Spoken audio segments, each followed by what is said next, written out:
Alright guys, Assalamualaikum dan salam sejahtera. Welcome back to YouTube channel Dak Jam. Pada korang yang belum subscribe, pastikan korang dah tekan tombol subscribe, like, follow dan share. Follow akaun TikTok dan juga Instagram Dak Jam untuk info short yang lebih menarik.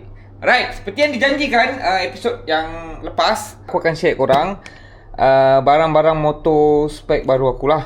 Spek baru ni tak sampai lagi pangkal 8 geng. Okay, tapi hampir nak ke 8. Jadi nanti dalam perkongsian aku, nanti aku akan bagi tahulah antara sebab-sebab kenapa aku tak ke arah pangkal 8. Okay, ni antara barang-barang dia lah. Okay, barang aku tak tertumpu pada satu saja. Aku akan rojak semua. Okay, perkongsian ni mungkin korang boleh ambil sekali lah. Alright, first aku akan tunjuk korang satu-satu barang Okay, yang ini throttle body throttle body. Lepas tu kita ada block S1R. Throttle body pun S1R Thailand S1R ni Thailand punya brand. Okay, kita ada oil pump Tobaki. Okay, ni radiator fan yang besar punya. Okay, aku tak tukar radiator, aku tukar fan saja bagi lebih besar. Okay, ini water pump.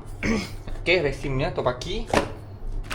Yang ini shaft gear Y15. Okay, motor korang kalau yang modi tu biasa dah lama sangat, shaft gear ni dia senang makan lah. Okay, ni pun aku nak tukar.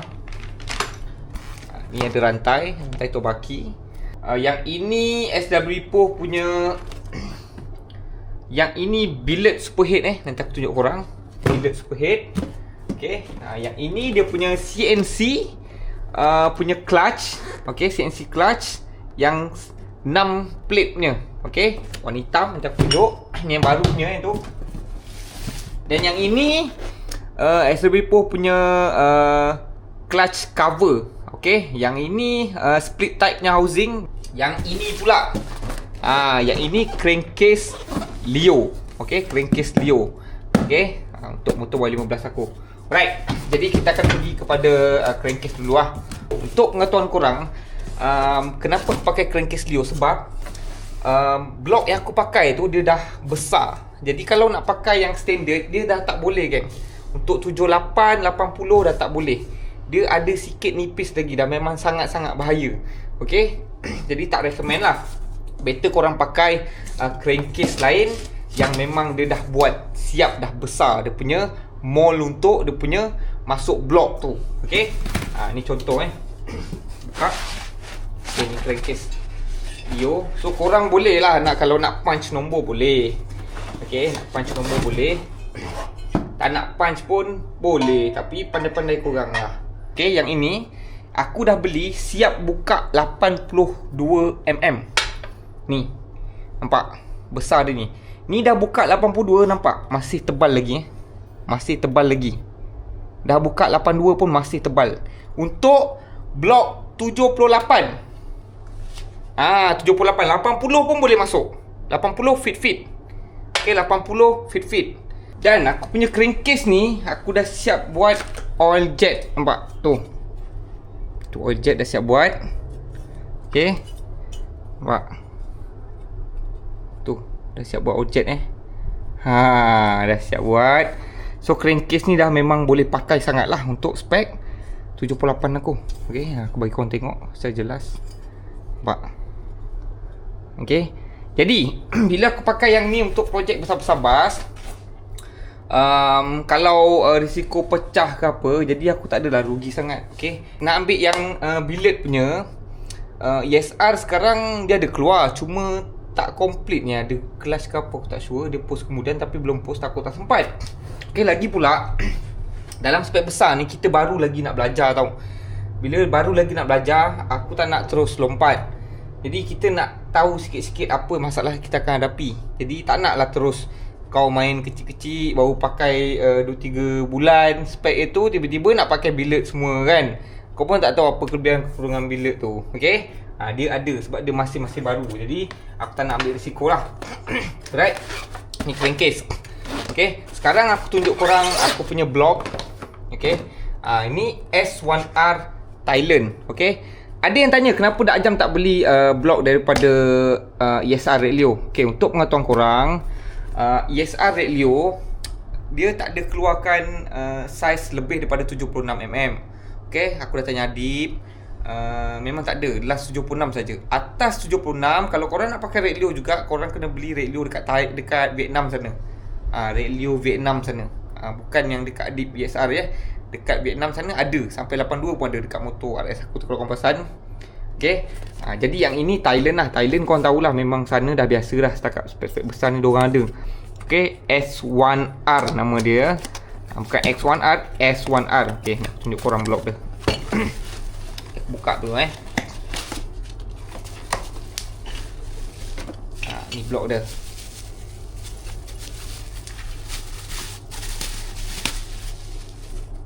Tu dia. So dalam blok ni korang akan dapat macam biasa lah, gasket semua korang dapat. Ring, piston semua ada lah. Okay, pin piston pun ada. Okay, pin piston pun ada ni, nampak.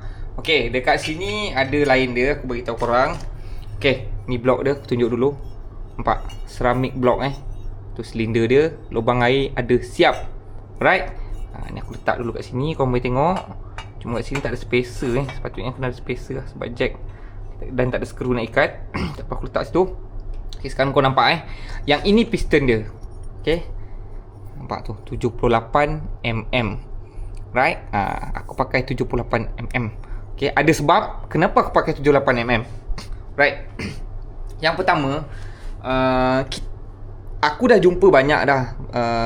Sebab 80 ke atas ni dia masih baru lagi. Kalau korang sejenis yang hardcore, tapi korang kaki lumba, racing, nak bawa kejap-kejap, boleh. Itu pun kena ada ilmu. Okay, macam aku tak cukup ilmu lagi, tapi aku ada knowledge. Okay, jadi aku rasa sampai tahap tu aku belum boleh lagi. Okay, dan motor ni masih aku nak bawa. Okay, tak mungkin spek 82 tu aku nak bawa pergi RZ member daripada Selangor ni pergi ke sana. Sebab dia level dia dah lain tau. Angle valve dia dah banyak sangat nak kena adjust. Dia dah sampai tahap orang yang perlu ada kerja yang sangat halus, teliti dan juga ada pengalaman yang baik untuk buat motor. Aku rasa boleh. Nak buat 82, korang nak pergi ride daripada Selangor pergi Kuala Terengganu RZ member, tak ada masalah. Tapi aku belum lagi, aku rasa aku boleh lah. Jadi walau begitu, aku tetap pakai pin piston 16 Aku pakai pin piston 16. Macam korang tahu, okay, bila blok dah besar, dia beban dia lain, compression dia pun lain, dia dah lain lah. Jadi pin piston 14 bagi aku macam tak relevan lah. Aku nak pakai untuk motor yang mungkin aku akan bawa daily, kadang-kadang bawa tak parking selalu, pergi ride, join. Jadi aku pakai pin 16. Cuma dekat sini problem dia, untuk road ataupun crankshaft yang ada pin 16 tak banyak. Okay, sebab kat luar sana banyak diorang jual yang kategori True Street punya. True Street ni korang tahu kan, piston 65, lepas tu jack tak kisah, jack 8, jack 12 semua ada. Jadi banyak buat crankshaft yang pin 14 sebab diorang utamakan yang kategori True Street tadi. Okay, namun kalau korang nak beli crankshaft, korang nak tukar rod pun boleh, tak ada masalah. Cuma aku sebenarnya tak suka kalau tukar rod ni. Sebab bila tukar rod, korang dah pump balik, buka balik, takut dia dah tak stabil dekat situ kan. Right. So settle yang ini blok. Okay, blok. Lepas tu aku nak tunjuk korang head dia. Okay, ni head dia. Head billet ni head billet ni daripada SW Ipoh. Head billet ni memanglah teramat berat. Okay, ni aku bagi tahu korang lah sedikit lah. Antara kelebihan billet dan juga iron cast biasa ke macam mana lah. Okay, head yang biasa, billet ni dia kuat. Okay, kenapa kadang sampai satu tahap korang dah horsepower dah tinggi, spek dah tinggi, korang nak pakai billet? Sebab mesin tu dah ganas. Okay, dah ganas. Profile cam dia bergerak laju, valve dia bergerak kuat. Okay, dia perlukan permukaan yang nak tahan benda-benda yang bergerak ni, yang kuat ni, benda yang kuat. Billet lah. Okay, billet kuat. Cuma kelemahan billet ni, dia berat. Billet memang berat, geng. Serius. Billet berat. Okay, jadi kalau korang kata korang buang side mirror nak kurangkan ringan, lepas korang pakai barang-barang billet, contoh engine billet, berat. Serius berat. Memang berat. Cuma bila korang dah pakai head billet, barang billet, korang kena pakai barang yang premium lah. Minyak hitam premium, bukan minyak hitam yang cikai-cikai. Okay, sebab surface dia dah licin, dah cantik. Dia punya laluan minyak hitam dia tak ada sangkut-sangkut dekat rongga-rongga besi, okey, dia licin. Alright, yang ini superhead billet SW4. Buka tunjuk korang okey, superhead ni saiz dia 29. Sekejap aku lupa lah apa aku pun boleh lupa barang aku sendiri. Sekejap, dia ada ni saiz 27-30. okey, kat situ tulis tu LC 27-30. Nampak finishing billetnya head, nampak CNC, nampak cantik kan, berat. okey, yang ini kena pakai nak pakai ni tak boleh PMP Kebanyakan head billet korang nak pakai memang tak boleh PMP. okey, dia ada cara dia nak pakai. Kena pakai washer dan sebagainya. Adalah cara dia. okey, ada cara dia, bukan PMP. Kalau korang beli PMP memang jahanam. okey, dia datang siap dengan valve. okey, nampak valve dia tu 2730. Valve dia, valve guide semua ada siap. Dan valve guide dia korang tengok dia belum potong lagi tu, nampak? Valve guide dia tak potong. okey, intake dia ni aku dah ukur dah. Dia dengan total body 48 memang ngam. okey, sekejap aku tunjuk total body. Rocker arm dia rocker arm 33 boleh pakai untuk 27-30. Jadi cam aku pakai ESR 5. okey, ESR 5. Nampak ESR 5. Ni head kat sini. okey, head kat sini, nampak? Okey, head kat sini 48 mm. Nampak tu? okey, boleh tengok tu 48 mm. okey, 48 mm oval ke bulat. Ni oval daripada head tadi ke total body bulat. Total body 48 ni paling sesuai. Dia memang dah ngam-ngam fit dah kat sini. Dia fit ngam-ngam. okey, sekejap aku tunjuk korang buka. Nampak ni ni bulat ke oval oval ke bulat lah. Tengok ni lubang dia tu, nampak? Tu, korang tengok kan? Dia ngam-ngam. Total body 48 dengan intake ni. Kalau korang nak beli untuk superhead 27-30, total body 48 ni memang ngam-ngam soy. Tak perlu adjust lah. Ngam-ngam lah. Tak ada langsung taper ke dinding, kena tak ada, memang rata cun dah. Sebab apa? Ni dibuat CNC, yang ni pun dibuat CNC. Jadi ukuran dia memang sama. Jadi korang tak pening dah. Okay, injector aku pakai 380cc. Okay, ESR Relio. Okay, yang ini clutch lah yang aku nak tunjuk korang. Clutch ni dia datang one set sebenarnya. Dia dua ni. Ni dua ni. Tunjuk ni dulu lah. Yang housing dia CNC new style. Yang ni yang baru punya warna hitam tu. Yang baru ni dia datang 4 spring saja. 4 spring, nampak? 4 spring saja. Tu, nampak? Finishing dia. Alun punya barang memang aku tak ragu lah. Okay, aku banyak pakai barang alun daripada dulu lagi. Kalau kau pasal tahan. Yang paling best dia ni lah. Ni tengok angkut dia ni. Clearance dia, nampak? Korang tengok clearance dia. Clearance dia memang mantap. Clearance dia semua tau mantap. Bukan sini terlebih, sini kurang, tak. Semua sama je. Nampak tu clearance dia. Goyang pun tak ada ni. Mana ada goyang? Tak bunyi pun. Tapi keluar masuk dia nampak ringan, lembut. Dengan clutch plate dia. Sebab apa? Setiap ukuran dia, housing dia ni, dengan clutch plate dia ni, dia dah buat dah. Memang dia ukur, mantap. Ini kata orang padu punya R&D, alun. Tak tipu. Tengok aku recommend lah kalau korang nak beli dia punya ni, nampak? Tak ada goyang kan? Dah masuk senang, tengok. Tak goyang, nampak? Dia bagi siap dah iron plate, nampak?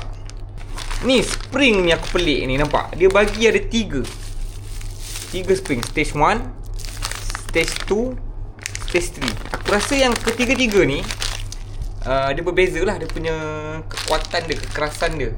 Mungkin korang boleh buat adjustment sendiri. Kebiasaan kelas ni orang akan cari tahap yang paling dia tak lembut sangat, tak keras sangat lah, tapi tangan tu sedap pegang dan dia mantul dia sedap, dan kelas pun tak slip. Itulah yang terbaik. Okay? Sebab untuk motor yang performance, kelas terlampau lembut pun tak boleh sangat, sebab dia lambat, dia nak tendang balik lambat, motor jadi lembab. At least dia kena ada pump, ada mantul. Tapi tekan tu tak naklah keras sangat, dia yang sedap-sedap.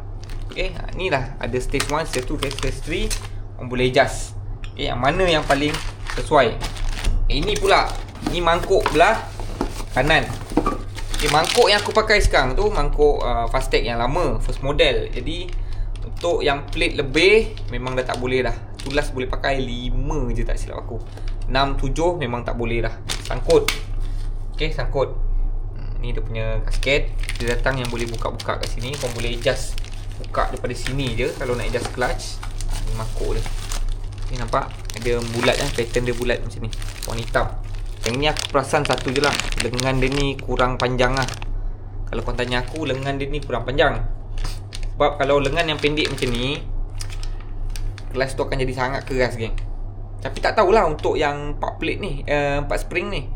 Kalau dulu aku pasang yang 5 spring ataupun 6 spring, setakat pendek macam ni, pakai 7 plate 6 plate, memang keras, geng. Keras, meninggal tangan kau nak tarik. Okay, biasa kita akan custom panjang sikit. Sebab perantaraan untuk suatu benda, tak kisahlah pull ke push, semakin panjang benda tu, semakin ringan ataupun mudah lembut. Okay, yang itu dah konsep dia, korang boleh faham. Okay, ni lengan dia, lagi panjang lagi lega orang tarik. Tapi kena buat adjustment lah. Right, ada satu barang elektronik. Okay, aku nak tunjuk korang. Ni barang dia, geng, iMode 5 Eraser. Okay, korang tahu aku memang peminat eraser. Sekarang kat motor aku ada meter Digi2 dengan rest panel. Okay, Digi2 aku tu dah rosak sebab dia ada short. Aku buat letak pintas bateri tu, dia dah short. Dia gelap, dia tak rosak, dia gelap. Ada orang boleh adjust lah LCD panel dia, tapi aku tak nak adjust. So, aku tukar yang baru, geng. Yang ini dekat Malaysia memang tak ada jual. Kalau korang nak beli, kena beli kat Filipina ataupun direct kat Taiwan, ataupun korang beli market Indonesia, ataupun kalau ada dealer yang bawa masuk. Kat Malaysia tak ada dealer aku tengok yang bawa masuk, dan tak ada orang pakai lagi, geng, kat luar ni. Aku rasa aku seorang yang pakai. Kalau pergi RZ member ni, aku seorang je pakai benda ni, iMode 5. Okay, function dia lebih kurang sama je dengan Digi2, rest panel. Okay, cuma yang ini ada warna, geng, lagi mantap, dan dia kecil. Tengok paparan dia. Paparan dia real life, maksudnya dia accurate dengan apa yang kat mesin korang. Apa yang kau nampak kat komputer, itulah keluar kat sini. Sangat-sangat accurate. Okay, no doubt. Kalau korang nak bandingkan dengan meter-meter lain, memang tak ada lawan meter ni. Okay, aku cakap terus terang, tak ada lawan. Okay, ni meter dia. Meter dia kecil je. Meter dia kecil saja. Jadi, geng, aku rasa itu saja untuk episod kali ini. Semoga bermanfaat untuk korang. Okay, berjumpa lagi kita dalam episod akan datang. Assalamualaikum dan salam sejahtera. Peace.